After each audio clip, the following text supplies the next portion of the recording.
What's up, CFM? It's Coach Matt with our Tuesday workout. It is the day after Murph, so your body may be sore and beat up. So hopefully the programming flow today is appropriate for that. We're going to do our tempo deadlifting work today, and then we have an EMOM with some practice components in it that will come up later in the week. So let's begin with our warm-up. 2 rounds through, 16 calories on the row, bike, or ski. I want you to get 10 reps of a big arm circle. So move that arm in as large a range of motion as you can. And this one, it's okay. Actually, I want to see a little bit of momentum on the arm to help you get past the normal sticking point that you would be hitting if we were doing like a slower car or controlled articular rotation type movement. All right. Next is going to be Cossack squats. So a traditional one. If you want to use some support, use some support. Toes pointing apart is very helpful to getting all the way down. Make sure both heels stay planted on the ground as we do that. And then we're going to take a seated position, seated hip swivels. Sorry, you can't see me there. All right, rocking back and forth. Knees approximately at 90 degrees and trying to keep our feet planted on the ground the whole time. Just rotating those hips, internal and external. Next one, 8 reps of a ring row. Standard ring row. Nothing fancy here. Feet approximately underneath the rings.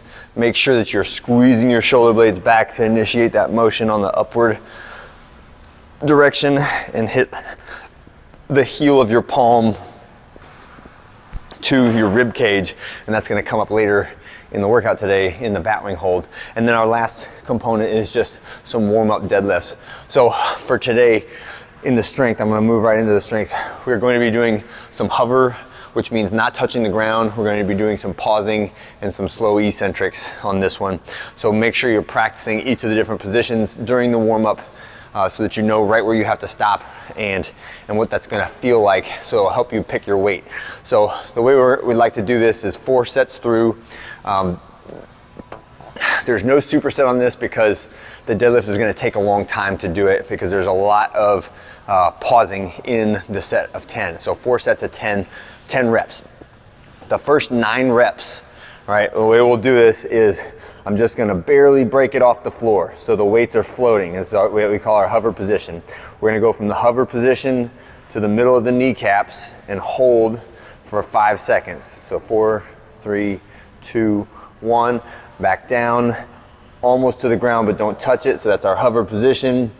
Back to the kneecaps. This is rep number 2, 4, 3, 2, 1. So what we're looking for is this position is shins vertical, shoulders slightly forward of the hands.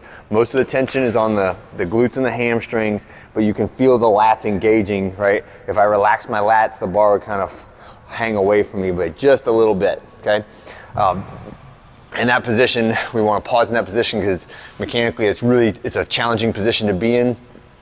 And it's usually where we have the tendency to get out of position, where either the bar is looping around my knees on the way up, or looping around my knees on the way down, or I shoot my butt up too fast, right, and straighten my legs out and then lift the rest with my back.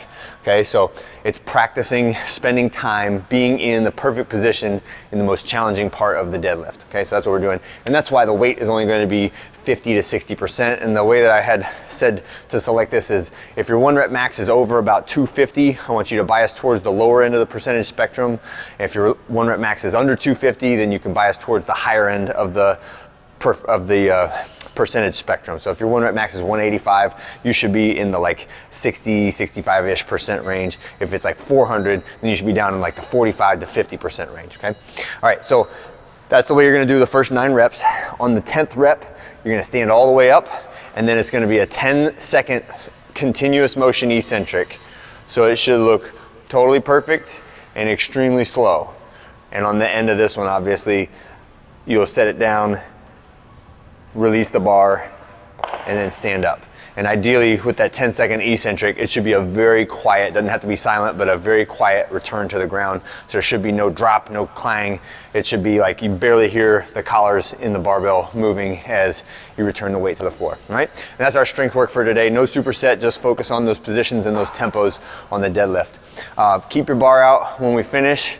And we're gonna load it to a practice weight for some squat cleans in this EMOM. And then the rest of the stuff is body weight accessory stuff and a little bit of shoulder accessory work. So the way this will work is a rotating EMOM. So every minute on the minute, 16 minutes, we're gonna get 4 sets through of each of these exercises. It'll be 3, 2, 1, go. You'll have your bar loaded at 95 or 65 or some appropriate practice weight for you. And we're gonna do a squat clean, right? So 5 reps of the squat clean. So starting from the ground every rep, all the way up to the extension of the hips, drop underneath the catch, stand tall, reset the feet, tap the ground and go again. 5 reps. Heart rate should be up just a little bit after that, but I don't want it so high that you're either missing your intervals or we are degrading in technique to the point where it's not looking good anymore. You can go up from your first weight if you want to, but only so much as you can do without missing the other intervals or not hitting your 30 seconds of L-sits or your bat wing hold or that kind of thing, okay? All right, so that is our first minute. The second minute is accumulate 20 to 30 seconds in either the L-sit or the L-hang position. So you can just walk right to the pull-up bar, set your shoulders, put your legs in position and watch the clock, right? And accumulate just means if I need to do 2 10-second increments or 2 15-second increments, that's what we do, right? I would like to be the longest single duration would be the best, but if you need to break it up, that's fine too, as long as you're accumulating that amount of time. All right, the next minute is our bat wing hold, right? So I've got 2 10-pound dumbbells. These are a pretty moderate weight for this. If you want to go slightly heavier or lighter, that's fine. But we're on the bench face down and we're trying to squeeze those dumbbells up into your armpits, all right? And one of the tricks here is you cannot have the dumbbells resting on the edge of the bench right here.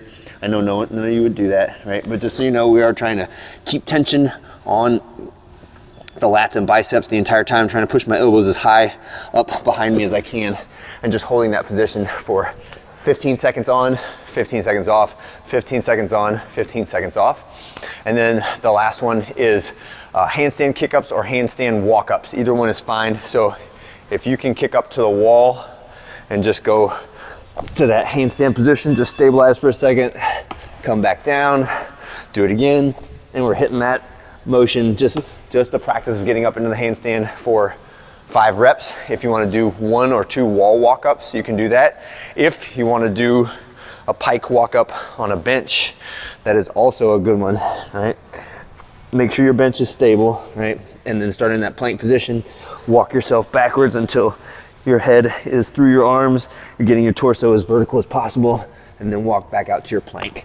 And none of those should feel like super oppressive. You should get 20, 25 seconds of rest on each of those every minute, all right? That's it for today. Have a great one. I'll see you guys on Wednesday.